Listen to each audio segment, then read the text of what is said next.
बातमीपत्राच्या पहिल्या भागात आपलं स्वागत। आता बातम्या पाहूया विस्तारानं। तावडे हॉटेलकडून कोल्हापूरच्या दिशेने येणाऱ्या तवेरा कार चालकाचं नियंत्रण सुटलं आणि ती कार छोट्या पुलावरून शेतवडीत कोसळली।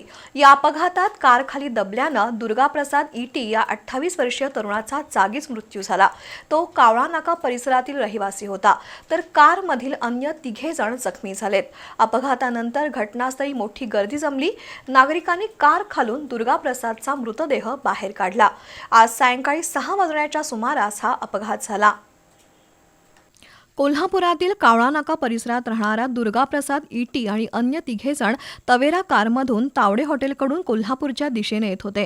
तावडे हॉटेलच्या पुढे आल्यानंतर वीटभट्टी परिसरातील एका छोट्या पुलाजवळ कार चालकाचं नियंत्रण सुटलं। कार पुलावरून शेतवडीत कोसळली। त्यावेळी जोराचा आवाज झाल्यानं आजूबाजूच्या नागरिकांनी घटनास्थळी धाव घेतली। कारमधील अर्जुन चौगले, रोहित राजू जोंधळे आणि रोहित मलिक माने या 3 जखमी तरुणांना नागरिकांनी बाहेर काढलं आणि उपचारासाठी खासगी रुग्णालयात पाठवलं।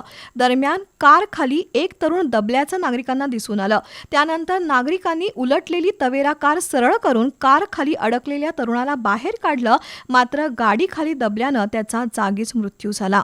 दुर्गाप्रसाद ईटी असं त्या दुर्दैवी तरुणाचं नाव असून तो 28 वर्षांचा होता। अपघातानंतर नागरिकांची प्रचंड गर्दी झाली होती।